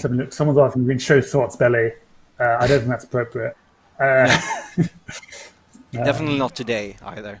Not in a Sisters campaign, no. We'll have a whole stream devoted to Thought's belly at a later date, perhaps. But today we're all about Sisters. Okay, let's see. Yes. Yeah, I think these guys are dead. Pretty much. Yes, so someone's asking if the Hawks have a special attack. They do. When you're playing as the Sisters, they get the Volley of Kurnos, which, as we'll see, is a big and fun part of this campaign. Yeah. Basically turning them into, as I said earlier, helicopter gunships. And it's really fun. Right, in battle. Perfect. Yeah. Big sad from Homelander. Oh my god. Right. Let's see. Yeah, again, we see the Sisters doing a lot of work there. And do you need to own Mortal Empire to use this expansion? No, you don't need to own Warhammer 1 for this. If you want Dreicher, you do. But the Sisters, all you need is Warhammer 2 and Twisted and Twilight. We're playing on Vortex campaign right now, actually. So this is absolutely proof that you don't need anything but this DLC and Warhammer 2, of course. It would be weird to be able to play the game with just the DLC. Right, so we need 5 points in the previous group to get Anathema. So what do you think? We've already gotten our full ammunition and reload time reduction. We can go for health, armor, physical resistance, melee defense and melee attack, or speed and charge bonus. Physical resistance is often a good shout, I think. Especially if they're flying around. I think the melee defense and melee attack won't be as useful. Right. Someone's asking, what is that purple item on the Sisters? That's one of the items from the Forge of Daith. These are some of the temporary items you get from making certain choices in the Forge of Daith. So, given that this is turn 4 or 5, you can start getting some powerful items very early on. Yeah. I mean, look at that 25% missile strength. Holy crap. It's pretty brilliant. I reckon we can leave those Skaven alone now. They'll come back, but you actually want them to die in your heathlands, funny enough, because then you get forest health for it. So if you just go these other stuff, they'll probably run into a garrison and die. And then you'll get some health for it, because Skaven make excellent fertilizer. And we can go finish off the greenskins. That's one way of putting it, sure. Right, so we'll need 2 turns to attack there, which unfortunately will be the end of our reforged dragon pendant, but hey. I think we'll still have the bow though, so that's good. Yeah, that's fine. Let's see, so we've still got 3 turns on the glade. This is all done because we can't upgrade past level 1. There's nothing past there. So let's just do some quick end turns, I suppose. Do we have to talk to them? When's Clan Molde getting added to Total War Saga Troy? That's a very good question. Ooh, I do love the diplomacy VO for the Sisters. It's so good. Like you'll find Nystra is so kind of like naive, and she'll be like, "Oh yes, we can talk to the Skaven," and then Arahan will say, "You're crazy," and it's really really good fun. So this is kind of what I said would happen. Kartet wants to be your friend. Doing this will piss off the Dark Elves though, so it's kind of a risk reward thing. All of them, or just the Cult of Pleasure? They all hate Kartet. There we go. I actually quite like fighting two beats. So go ahead. Yeah. These two usually go at it against each other, right? Because I want to beat up the Cult of Pleasure, because I want this. Or So you I could think- ally with the Cult of Pleasure and you'll get the same benefits. So Oh, that's a good up to you. point. and Marathi is I'm very gonna- strong. You know, she might be Yeah. quite a good ally. So I'm if you gonna- want to get her friendship, maybe we just go murder Kartet. Because fighting Tomb Kings is fun, right? Everyone loves murdering hundreds of skeletons, and you have archers with flaming arrows. So We definitely need. I definitely want this for the forest health. So let's see. Now that we're maybe a little bit stronger, how does Clark Caron feel about a non-aggression pact? Or maybe you could trade joining the war for the non-aggression pact potentially. So if we don't, counter offer. Okay, counter offer, non-aggression pact, join war against the Stonehorn tribe. Oh, that's their demand. Sorry, that's Yeah. Are they at war with anyone who you're not? N- Can you join any of their wars? I can't see their diplomacy because I'm in the way. Yes. Oh, yeah. Sorry. Let's see. So, no Skaven problem. Stoner Tribe, Broken Chains. That's ours. No, they're not at war at all. I would remove you, Well, but pretty- the PC to pretty- remove you is all the way over there. Well, pretty soon we'll be getting a diplomacy event, which might let us get some friends Yeah. with the Dark Elves, so we can we'll wait for that. He's chasing you around. We'll leave him it's behind. Hilarious. Right. Let's move this way. Walk this way. Oh, hello. Someone's asked whether you get special benefits for the ancient city as the Wood Elves. I don't think you do for the ancient city of Quintext, but a lot of major capitals do still provide you their old bonus, which was plus 10% income in all buildings. So if you do want to start expanding, you can still do that, and you get quite a bit of money that way. But I don't think there's anything in Quintext that I can recall, other than the satisfaction of killing Marathi and avenging your sister. Yeah. All right. So here we have a tough battle. Yeah, it's a lot of goblins. Yeah. And you are in March stance, so it's not ideal. That's fine. I think But I it's think fine. it should be doable. I think our archers can deal with most of those goblins quite easily. Yeah, and you've still got the missile strength buff, I think, from previous Yeah. battles, and the super bow. So I think the sisters will be able to, blow up the Lord very, very quickly. Oh yeah. Drytra smells like hatred, ancient curdled hatred. And if anyone on YouTube is wondering why Will just said that, it's in response to a question. That in was a chat. question. I just thought you'd like to know. Getting in on this water here would be nice. Well, actually, the opposite of getting in on the water, but having the water as a Well, it might be a good time to try and take advantage of the changes to trees and out projectiles in this game. So previously, Wood Elves got bonuses for being in trees and shooting in trees. They still get those, but we've had a little grace period, which means that they won't shoot into trees directly in front of their faces.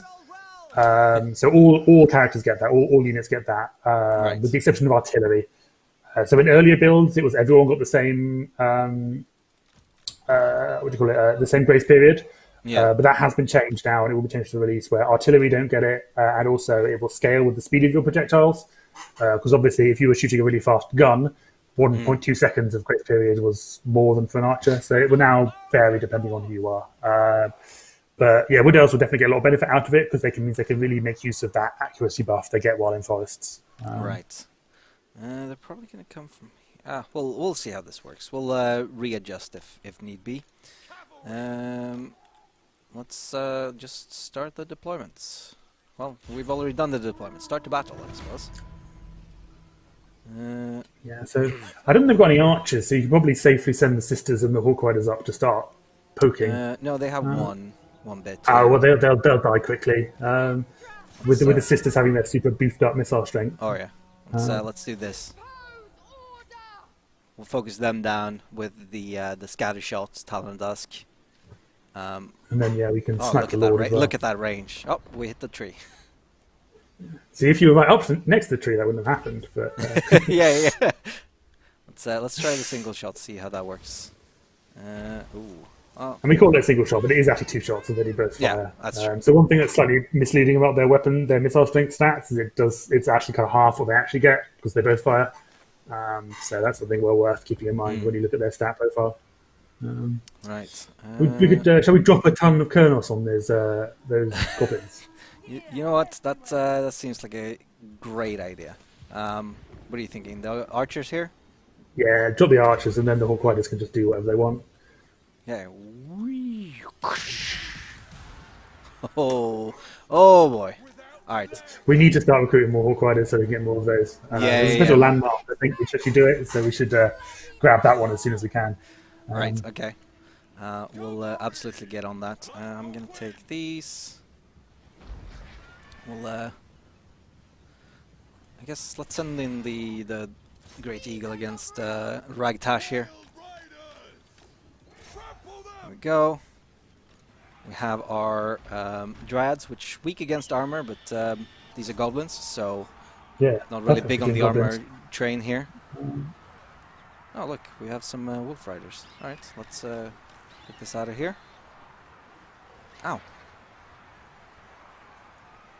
Okay. Fly, Great Eagle, fly! You fool. Okay, so they're pretty broken. Get out of there. Run away. Meanwhile, continue shooting. He's a bit I beefy. think those Wolf Riders, their leaderships are pretty low. I reckon if you get the Stag Knights in, they'll run. Alright. Yeah, oh my god. Yeah, their morale is gone. They're already broken. Okay, then we have here, let's see. Let's get these Dryads back. I think the volley is back up, so we can try and snipe another high value target. Yep. Or just some goblins. Ooh, that's a big juicy blob there. I would just aim right in the middle of that. Here? Yeah. Okay. Let's see, where's Delina? Here. Let's have her walk this way. You know, do a little bit of Aerosmith. We'll throw that down there, and then Hawk Riders. We'll put our sisters on the other range units we have Ooh, here. I think someone's taking some damage there. Is that your stags? Oh no! Yeah, I was not paying attention to my stags. My micro is not my ideal skill. Gonna be honest. Let's. Those stags rest the entire army. Oh yeah, now they're a lot of range fire. I think you might start bringing in your other troops. Yep. Someone's asked how did Wood Elves fare against dwarves. I'll let you focus on playing. I'll just ask some questions. Yeah. Go ahead. Answer questions. So it's quite an interesting one actually for this new DLC because they've like stuff. The Stag Knights, for example, are actually quite a powerful tool against dwarves because they have that that massive knockback, that high charge bonus. They're really good for just like cracking open a dwarf box. So the Wood Elves actually got quite a lot of cool new toys in this DLC, which help them in some matchups where traditionally the whole shooty option wasn't so good. Similarly for the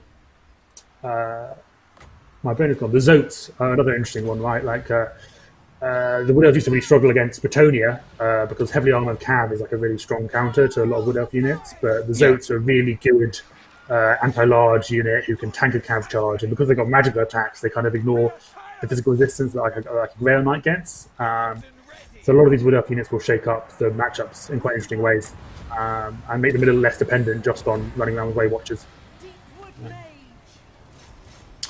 Someone's asked if you have 2 purple items and 3 green, is there a chance the purple one to be offered in the dilemma for upgrade? So I believe the way it works is that it will choose randomly, but it's weighted to an item which you haven't been offered recently. So it's not pure randomness. It's kind of designed to offer you choices for things that you haven't had before. So yeah, you will be able to upgrade items without upgrading all the others. But yeah. Okay. Yeah. I reckon if you look at the Spellsinger's damage numbers after this battle, there's going to be some really juicy, things there, even if she hasn't got tons of kills. Yeah, let's I think send in the Great Eagle here, and Hawk Riders need to deal with the Goblin Archers. Where are the sisters? There you are. Is their Lord dead? I can't see him. I can see. I think their first one might be, but Erma's still around. Yeah, get in. Ragtash. Okay.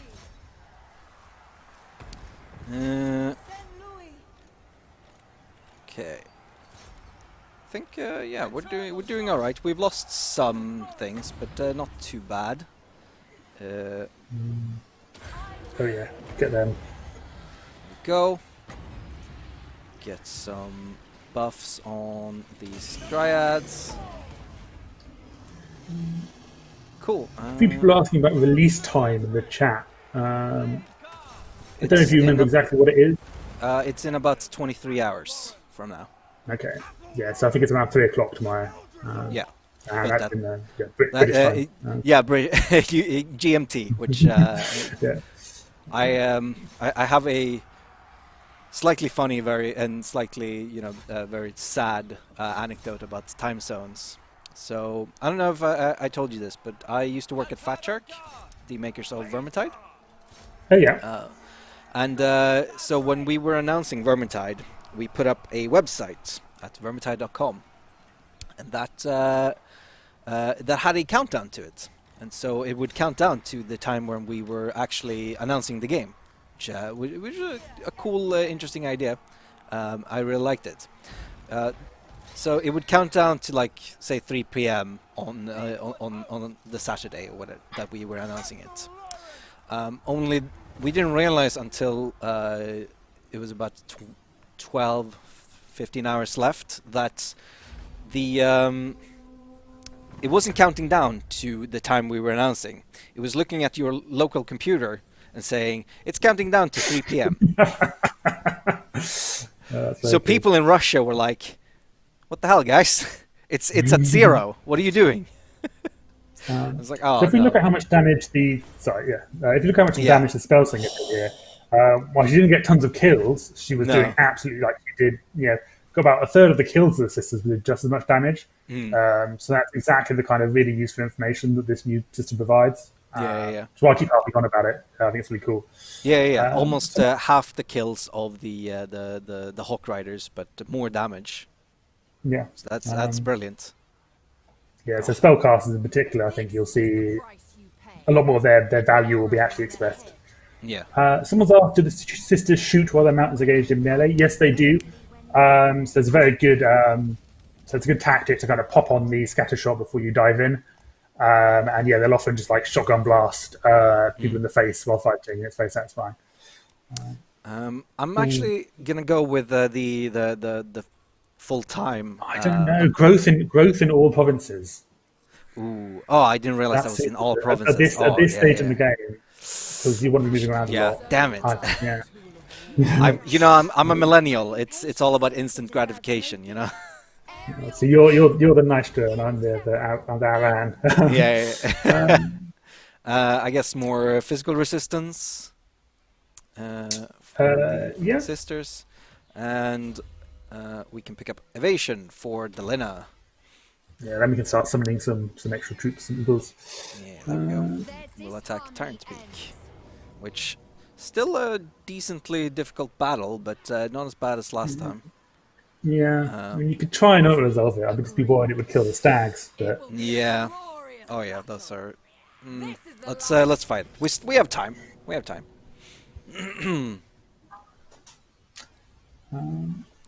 Someone's asking why the Skaven got updates with the Wood Elves instead of Beastmen. I don't think it would be fair to do 2 massive updates in the same pack. I don't think it would be possible. I don't think we do each race justice. So actually, it kind of made sense to do Skaven because Skaven are in a pretty good place generally in terms of their underlying mechanics.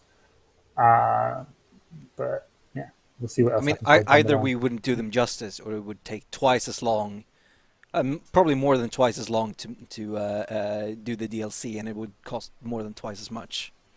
Exactly. Which is, and also, I think it's probably quite important for us to have at least one kind of base Warhammer 2 race in a DLC pack, because otherwise you can get into a situation where it's like, ooh, I bought the base game, but these characters are races, I don't know what they are. So yeah, absolutely. Right. The Beastmen did get a minor update actually in this patch. I fixed an issue which was entirely my fault, which is that Malagor will no longer suffer attrition on turn 1. because I made a boo boo in the last DLC. So yeah, he's been rescued from turn one vampire attrition. Oh, right. Someone's asked, is there a one-liner you'd use to describe the changes to the Wood Elf faction? It's a really good question, actually. I would probably say that it makes it about choice and freedom. I think the teleportation in particular, we haven't got to yet, but we will hopefully soon, just really opens up the map. It's a really interesting stat. We have heat maps of where most battles occur in a campaign on our data pages. Yeah. And most battles in most campaigns tend to be on the starting continent.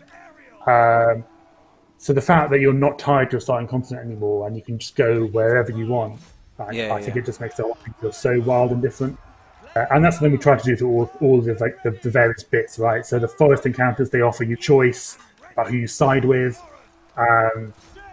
The Heathland mechanics are about choice, about do you occupy them or do you raise them or do you let your allies occupy them? So yeah, that's how I'd kind of say. It's all about giving the Wood Elves freedom to behave like Wood Elves, really. That's a really good way of putting it. I don't think I could have said it better myself. Right. Let's get some. I'm just going to tell the chat we're not going to answer any questions about future content here. I'm sorry. No. I know you'd love it, and I know we'd love to because we're super excited about everything as well. Oh yeah. We like our jobs as well. So yeah, I would prefer not to get sued because I revealed something I wasn't supposed to. I've done enough of that in my career. How do you move your units in group formation so they don't default to a line? I believe if you select them and you hold Alt and then click and drag, they will stay in formation. So if I do all of my units like this, I hold down Alt and then whoosh, you can see that they're still held like that. You can also put your units in a control group by doing Control G, and that will lock them in their formation when they move around. I think it's just G, isn't it? Yeah, it's just G. Oh, yeah. And then Control 1 through 9, I suppose, to get all the specific ones. So if I wanted to put my Stag Knights into Group 1, Control 1, put them into 1. Right. Let's have you chase. Someone's asked me about metrics, which is a dangerous thing because I absolutely love data. Go ahead. I mean, why not? Yes, there's all kinds of really fun facts that we have in our stats, for example. I think the most played faction at the moment is Imric, which is nice because for a long, long time it was Tyrion, but he has recently been supplanted by Imric. Carl Franz is up there as well. He's very, very highly played. I think the most summoning the Electricans. Exactly. I think the most completed campaign is Cetra, though, because of the victory conditions. And yeah, and you can do some really cool stuff comparing like the most played Skaven is Ikit in Mortal Empires. Ikit's also interesting because he's the one where there's the biggest skew between Vortex and Mortal Empires. About 75% of players who play Ikit play in Mortal Empires, and I imagine that's because they want to be in Skaven, right? Like that's the Skaven capital. Sure, yeah. Least played, I don't know. I think it would be unfair to them to say. Yeah. So, Okay. I think my data might be slightly out of date because I haven't actually looked at it since for a couple of weeks, so it might be different now. But when I last looked, that was kind of roughly the standings. I mean, the more interesting time to look is going to be in a couple of weeks from now. Like, say, end of January. That's going to be really interesting because of all the changes we've done to Wood Elves now. It's probably going to skew the data quite a bit. Oh, yeah, I'm sure. And I'm very intrigued to see who of the Lords gets the most play. Yeah. Because, it's not just the Sisters who are new. We've got Drytra as well. And both Orion and Daith have quite a lot of new stuff to offer. So I'll be really interested to see who people default to. I suspect it will be Orion, because I think people tend to play like the poster boy of the race, so that's Tyrion for the High Elves. Although Imric's being in now, and so it's going to be interesting. I like this. Very strong there. I like this exchange here that went on in Twitch chat. Dr. B Bones says thousands of hours in the game and I didn't know the alt thing. Wow. And then Midikins comes in. Well, nobody knows everything really. Just like how Blondie never uses locked groups to automatically attack the closest unit. Yeah. They cannot All right. remain unthreatened. I think I want to They occupy this must for know the. disorder. I think. When do we Oh no, fight? it's not. Only when necessary. Well, we It can. is Parker heat fans, so that will help. Yeah. We can. Yeah. Well, probably wanted to raise it. I thought it was part of this, but it's obviously not because it's so Well, far it away. doesn't really matter, right? Because the Wood Elves don't really care about provinces at all. It doesn't really Yeah. affect them. So, but Well, we I'm can, gonna- if you don't want to keep it, abandon it. Yeah. Yeah, that's what I was gonna do actually. So something we've added in this patch, I believe, yeah, Yeah, is the yeah, this ability to abandon a settlement. Well, we say added. It is something we kind of brought back from older Total Wars, but Sure. yeah, it is super useful in these situations where you've overextended.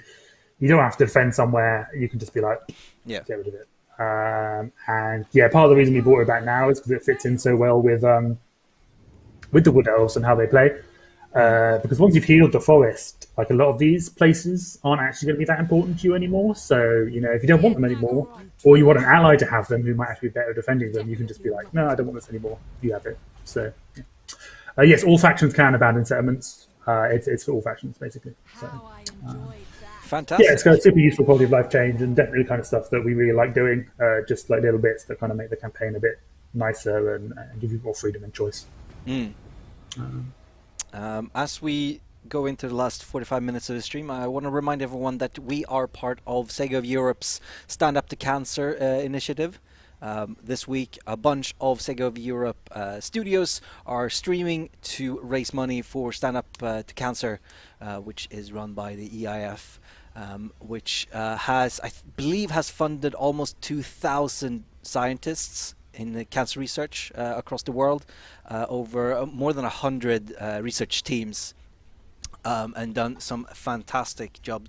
Got a bunch of treatments FDA approved in the United States, for example. So if you want to assist in the fight against cancer, make sure that you head to the link that is in the Twitch chat or under the stream on YouTube. You can do !donate on Twitch. We have some people who have donated, and we will read out the donations at the end of the stream. Right, so let's take a look at what we have going on here. So I still have 11 turns for Clark Harold. Yeah, I get the feeling that you might have missed your window with them because your relation's going down. Yeah, it is what it is. Let's see. I think you're still pretty close to the 100 pals in the Witchwood. Oh no, you got a way to go.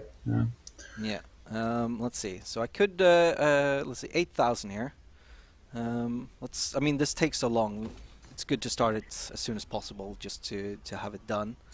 Yeah, and you got plenty of spare cash at the moment, so yeah. Let's see. So we need Roots of Gyron, Tribal Stones, or Trickster's Gallery. So let's take a look at. Whoops, that's right click on the wrong thing. Actually, we can just do this. So what are we looking for? So I think I'm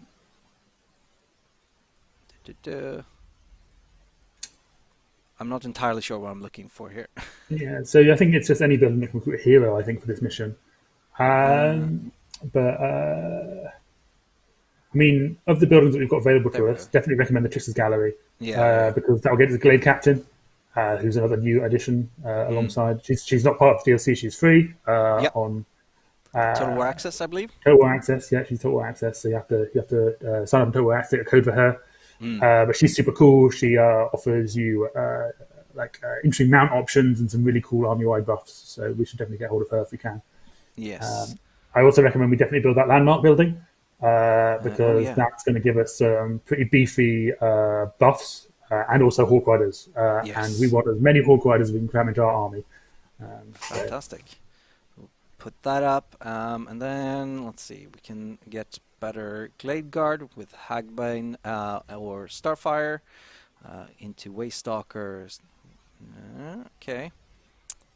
Well, we don't really have a ton of money, but let's see. So you could do the guard platform because that one gives you reduced upkeep for the forces that are actually in the region. So that could be pretty useful. Or you could build the economy building on the far right there, which I think also is public order. So yeah, that one's pretty solid Yeah. investment as well. Because I think as soon as we can start jumping to other forests, we probably want to get a second army up and running to defend this one. Yeah, absolutely. We do have a mission to get a lord, so that is absolutely what we want to go for. We have 40 health in the Witchwood, and we need 100. Oh, look at that. Hello, Skull. Uh, oh, What look, turn are we on, someone by the way? followed me. Oh, he's well, has kill followed him. me. You'll get some forest health if you murder him, so might as well. Well, oh yeah, no, I am in the heatlands. Good. Yeah, Right. just Oh, auto so resolve it. go- I think. yeah. Finish him off. Go.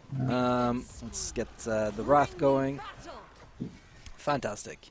So now we are at 42. Are we on turn 10 yet, by any chance? Next turn, actually. Because yeah, I think we should go back to Witchwood and then teleport.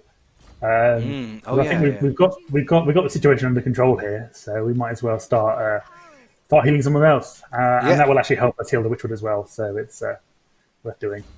Fantastic. Let's see. So one more. I'm gonna just pick up a point of hit points there before we move on, and then we'll pick up. All right. So here we have the Curse of Andrahir, Hex. Got the Transformation of Kadon. Let's see. Summons a Great Eagle unit. Ooh. Let's see. Earthing reduces miscast base chance, or increases Winds of Magic power reserve. What do you think? We need 4 skills. That's 4 points here. Summon's always good, so I'd probably go for the Summoning Eagle. Alright. So we can just having a disposable pocket eagle who you can just throw an artillery piece is pretty handy. Pocket so, eagle. Go. Cool. So the only thing we could do to really improve the healing here would be to ally, I guess, with the Cult of Pleasure. I don't think that's gonna really happen. Nope. The relations are improving for some reason. I Yeah. think because it must be disliking 'Cause we- someone. Maybe I don't know. Maybe we're trespassing against our enemies or something. Yeah. Yeah. I think we'll probably get a forest encounter soon. So actually, maybe if you end turn, that might pop up. And then Yeah. we can see what it offers. I'm really hoping Sporticus shows up in this stream because I'm a huge fan of Sporticus. No. No friends, only war.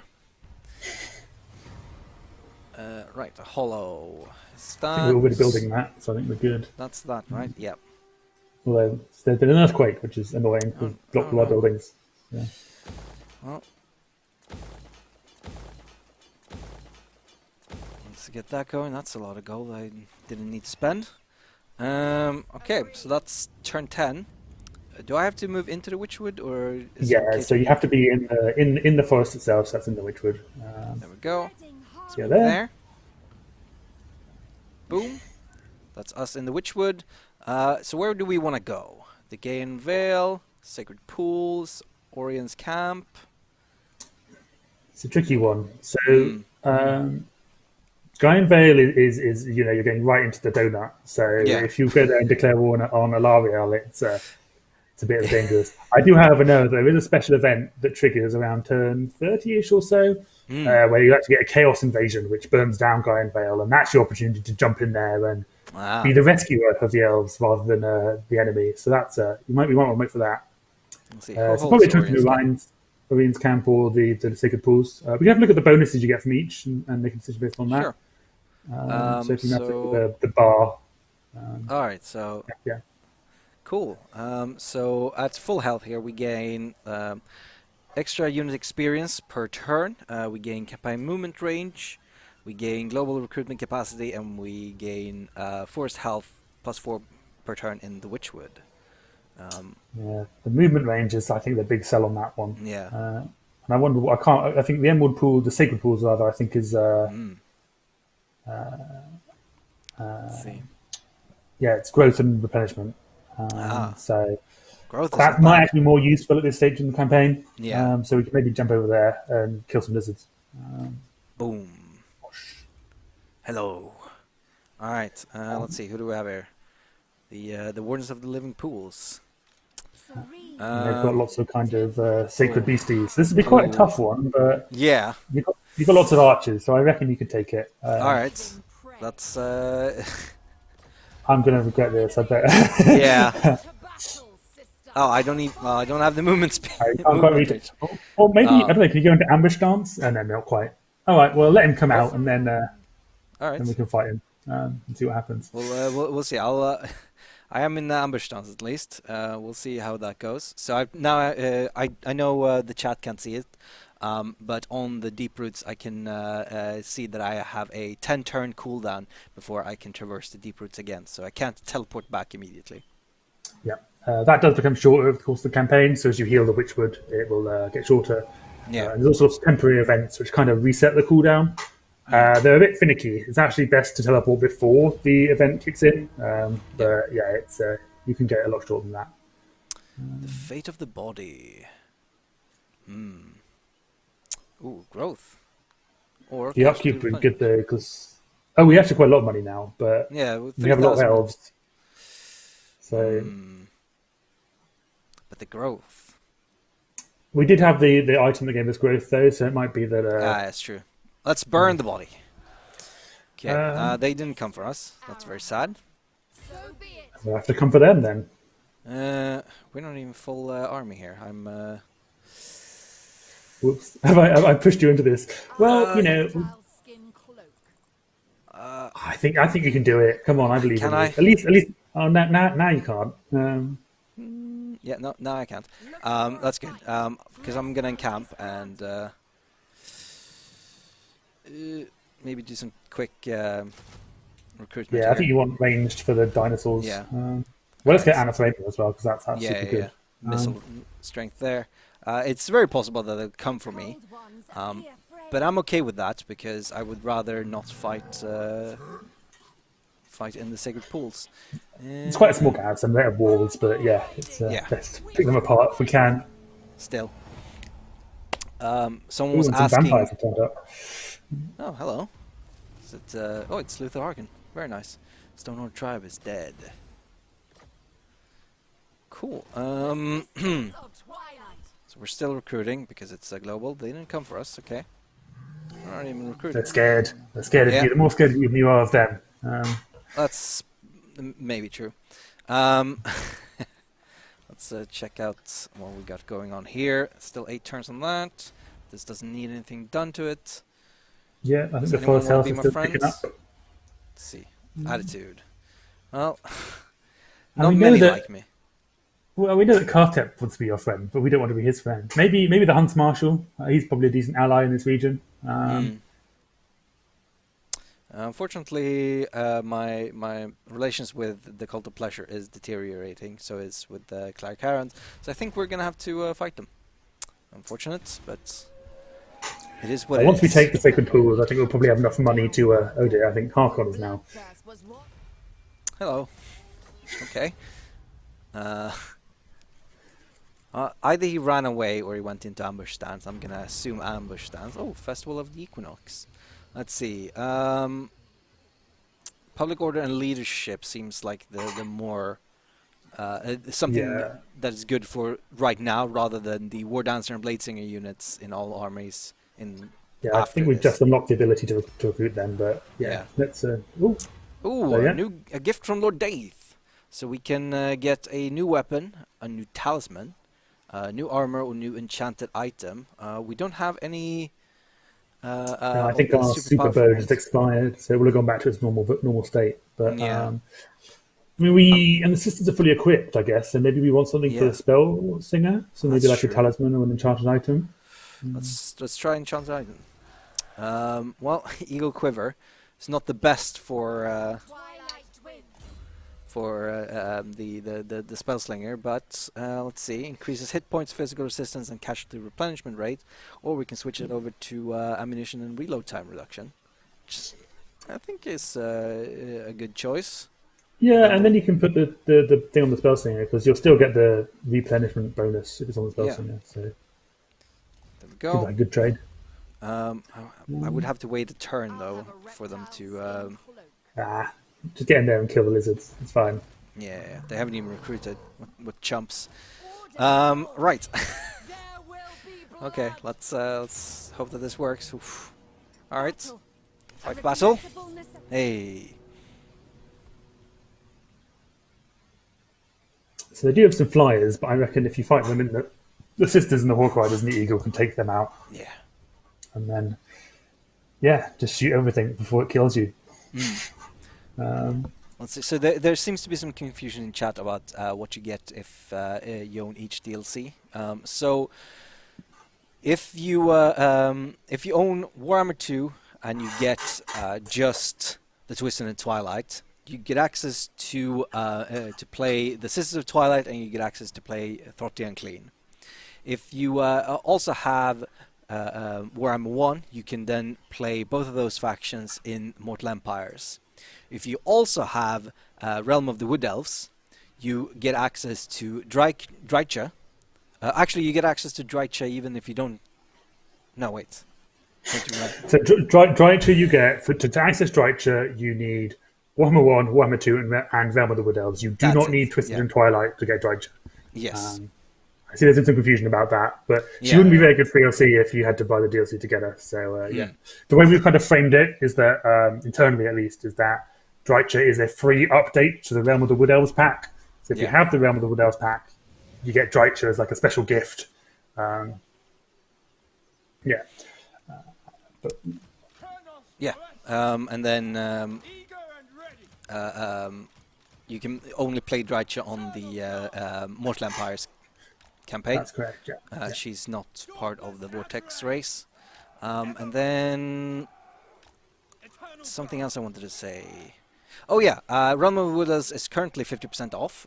The Steam sale, the overall Steam sale has ended, but the Realm of the Wood Elves is still on sale. So make sure that you go and pick it up before it is not, because it is cheapo right now, and I think you should pick it up because it's a really good one. Yeah, and I think all the content we've added, is and the rework is going to make it even better value than it was originally. So Absolutely. If you haven't played it before, definitely play it now. There we go. That's what I wanted. So this is an interesting map, because this map would be quite familiar to you if you played Wheels before, the shape of it. But you'll notice it's like there's a lot of more jungly trees in the forest and stuff instead of the usual Athalauren trees. So this is like what a magical wood elf forest looks like in Austria. Yeah, absolutely. A few palm trees in there. Yeah. It's the big one. Let's see. So we got that over there. Start battle. Someone asked about maps. So there's a couple of new maps. There is a new map for Hell Pit, I believe. So that's used both in Thrott's Quest Battle and also as the Siege map for Hell Pit now. So Hell Pit will have a unique map. There's a couple of new maps also around in this Witchwood region that are tied to the final battle and the Sisters Quest Battle. So they'll be both available in those quest battles, and they'll also show up in campaign if you're fighting in and around the Witchwood. So yeah, there's a few new maps that you'll be able to see just as you fight your way around the world. And I believe some of them are available in multiplayer as well, but I'm not 100% sure. Ooh, that did not do a lot to the Blessed Crocs. No, it's much better at kind of like big clumps of infantry. I think you want the skinks maybe. Yeah. Well, we'll see how this goes. Got the Ancient Stegodon in there. Okay. Here are their flyers coming in. I think if the sisters together, I think if you just charge them in there with the Hulk Riders, I reckon they'll... you've got a big laser coming in, you might want to... Oh, well. Move. Oh, never mind. Okay. Following up with a... Is that an Awakening of the Wood? Yeah. Oh boy. Right, so both of their flyers have gone, so let's...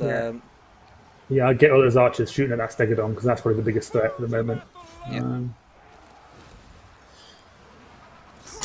Someone's asking if Azray Outposts are still a thing. Yes, they are. So Wood Elves are still in a situation where they can occupy everywhere, but outside the forest they'll have a smaller settlement with a weaker garrison. But their major settlements are much, much stronger to compensate, even stronger than they were before. they've got tons of buildings that produce loads of money, really good garrisons, and cool effects. So, Go. see, I told you the it'd be second fine. This is going this is going perfectly. We'll see. Get that slam. Get the sisters to kill the slam. He's a All right. big juicy target. There we go. We'll. Oh, the Great Eagle should go over here. Deal with the ranged. Oh boy. Let's pull you back. Oh, we got some spears here. You can go and help out there. I would answer the question about forts for Wood Elves, but I can't actually remember what their status is. I'm sorry. But as of tomorrow, you'll be able to find out. So Yeah. I wish I could answer, but unfortunately I can't.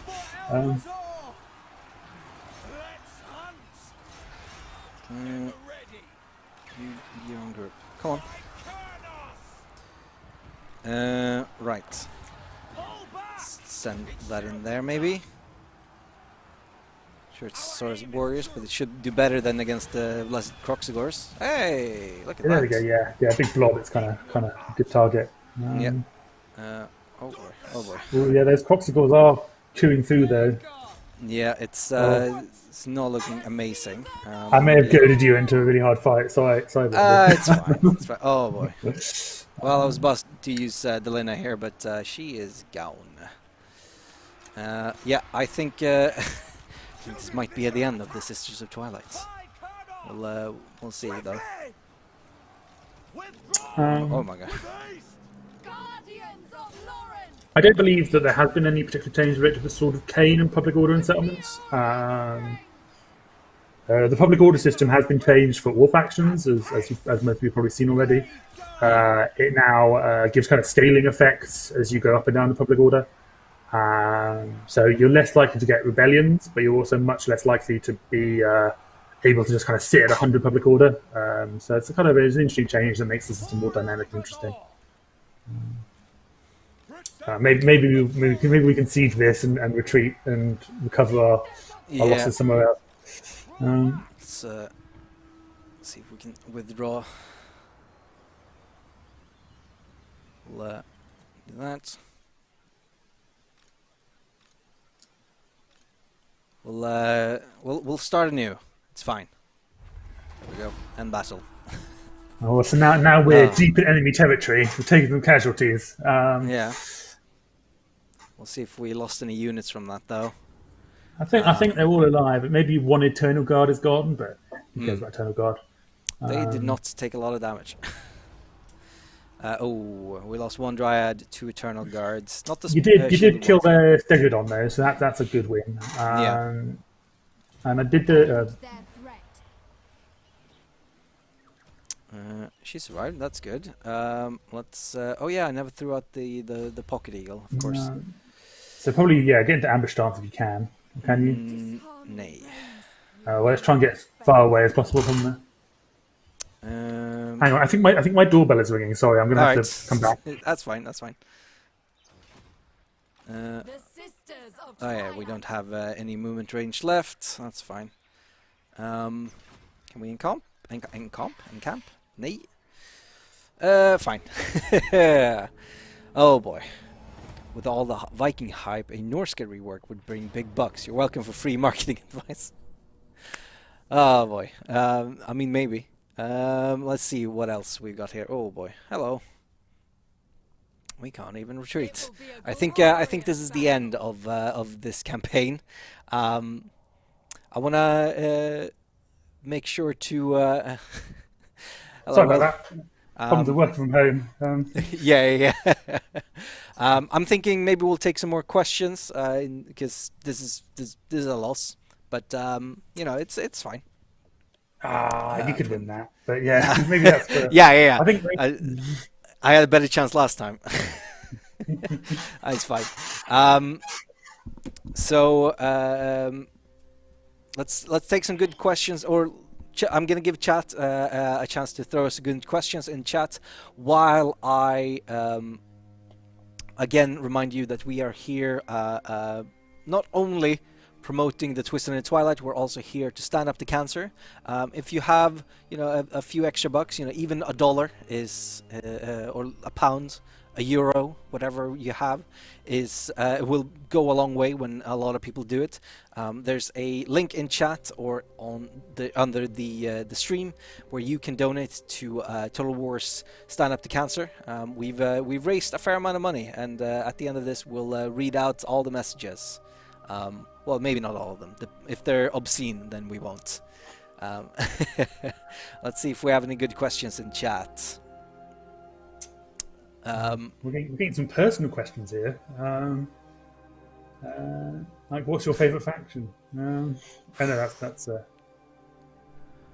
I feel like my favorite faction would be the one that I've completed a campaign with, because it's the only one, and it's Snickage.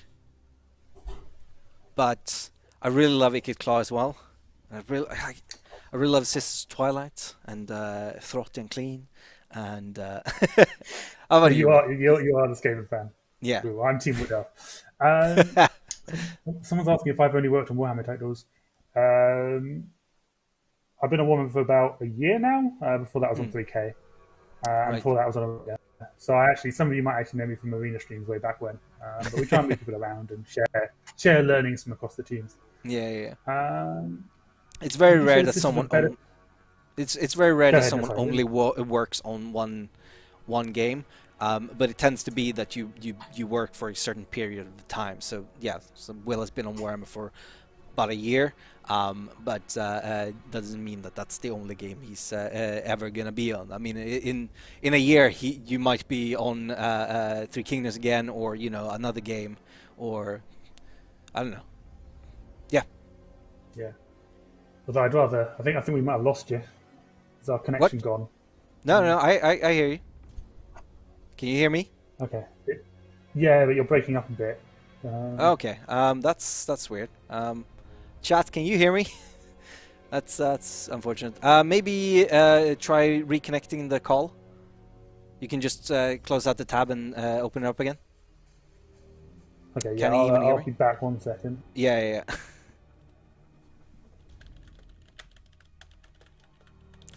All right, cool. So then everything was working for me. How's it sounding now, Will? Oh, that's much better. Yeah, I can hear you. Perfect. Yeah. So everything was good on this end. It just sounded weird on your end. That's fine. That was that. My internet dying. What's your opinion on Isabella and Krell as potential legendary heroes? Well, I wouldn't want to go back and remove content. Like turning Isabella into a legendary hero, would be She's been a legendary lord for a while.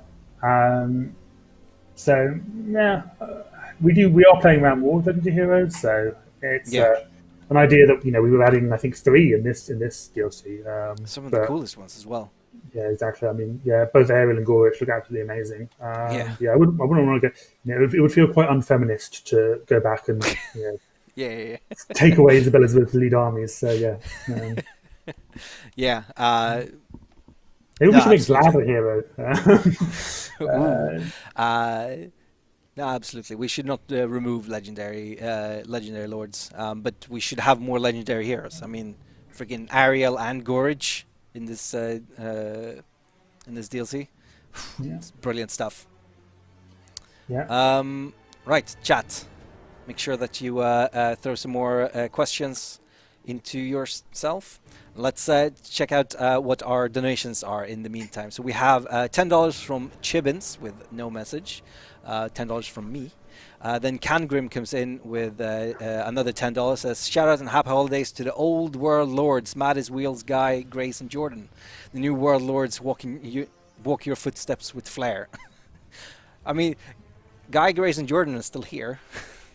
They're not gone.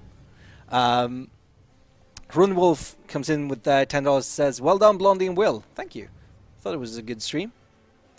And then DRL Swords comes in with $15. No message. And then we have an anonymous $100 donation, which asks where Total War Warhammer 3 is going to take place. And no comment. I'm sorry for the $100 donation. To just get no comment, but we can't talk about future content because we don't want to get fired. I mean, someone has asked how many DLCs we should expect before Warhammer 3. We have confirmed we're doing one more, at least. At least one. So yeah, there's more coming down the pipe. Don't worry about that. It will be somewhere between 1 and infinity. Indeed. Any possibility of giving all legendary lords their own start positions? This is an interesting question, actually, because we do really like to do this. Like we did with Gel in the past, and Azag. There's a kind of minor block in that some characters, for example, Volkmar, never got full diplomacy audio recorded. So if we wanted to make them their own faction, we'd have to get the actor back in and record those diplomacy lines. So that's kind of an obstacle. It still would be a nice thing to do. But there are characters, who might have slightly dull starting positions, but have that diplomacy video who we might look at as well. So it's something that we're always thinking about and looking at, and would like to do more of in the future. Yeah, it's. I'm guessing there were similar reasons behind Orion and Daith, because they have the same starting position, right? In the OK Aegis. Yeah, well, we could have moved them because they're in a faction, but it's given how much else we were doing, I think it would have distracted from some of the other kind of meat of what was going on. That makes sense. What was I going to say? I've forgotten that. Yeah. Sorry. Where's the confidential documents on Total War Hello Kitty? That would be hilarious. Bring a younger generation into Total War. Someone's been going through my my pitch emails.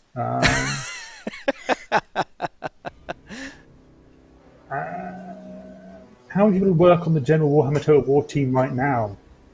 If we're talking about DLC, a lot. It's quite flexible though, because it kind of depends like what stage of the project you're at. So in terms of designers, there's people like me who kind of make the content. I think we have that.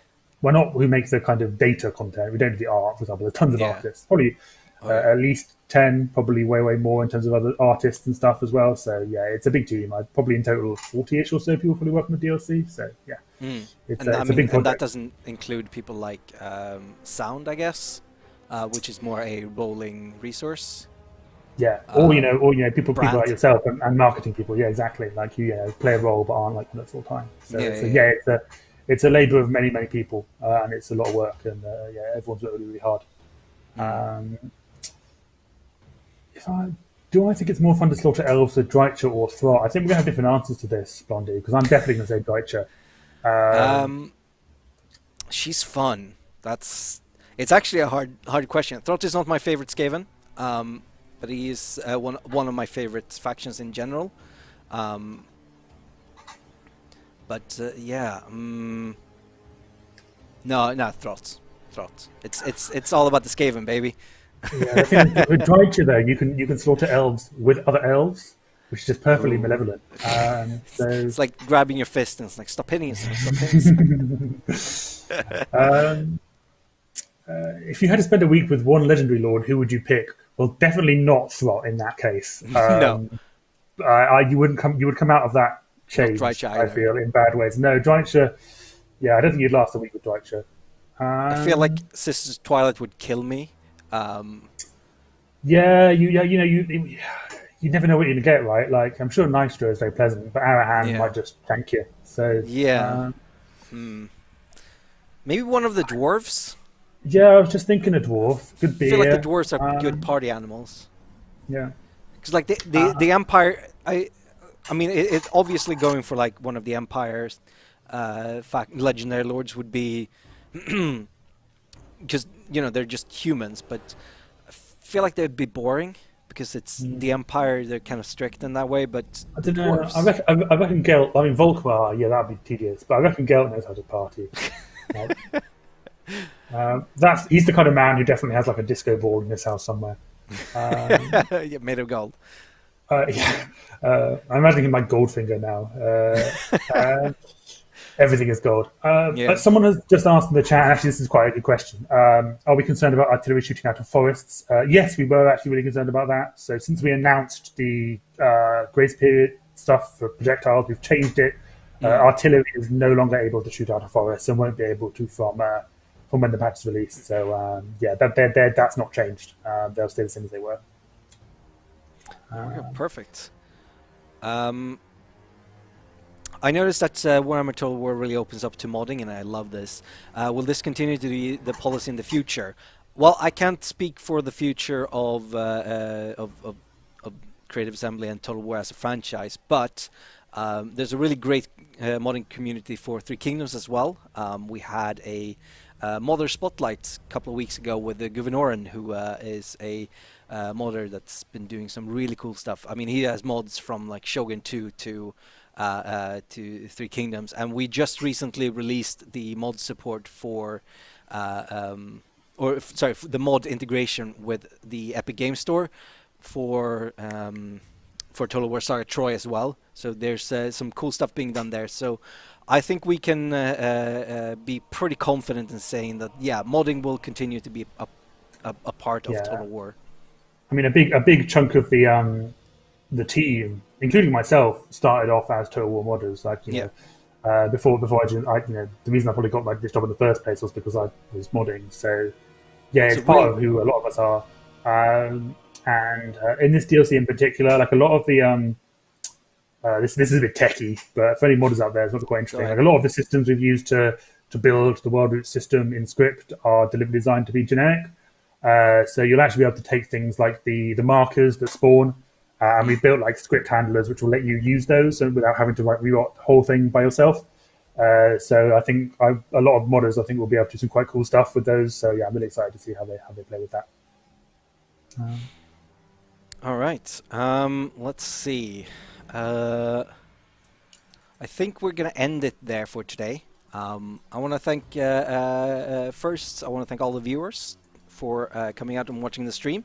I then want to thank all the donations. We managed to raise $155 for Stand Up to Cancer, which is I'm sure going to go a long way. Sega of Europe is going to continue the charity train, so hopefully there will be even more going towards Stand Up to Cancer. I also want to thank Will for coming out again, and you will be back tomorrow, right? I think I am, yeah. I think I might have slightly overbooked myself, but I just love the Wood Elf so much that I want to be out and sharing it with everyone. So, you know what? I think, just for you, Will, what I'm going to do is I'm going to go back home. I'm going to sit down and I'm going to play Sisters of Twilight, so we get a little bit further into the campaign. Maybe on Mortal Empires, or maybe a Drycha campaign. And then, so we can really get things going in tomorrow's stream, because we're here to show off some fun stuff, yeah. Because we're here for 4 hours tomorrow. Well, I'm here for 4 hours tomorrow. We'll sign up only for one of them, and I believe Rich Aldrich actually is coming out for an hour as well. The big boss, so, yeah, the big boss of Warhammer, at least Warhammer DLC. I don't actually, yeah.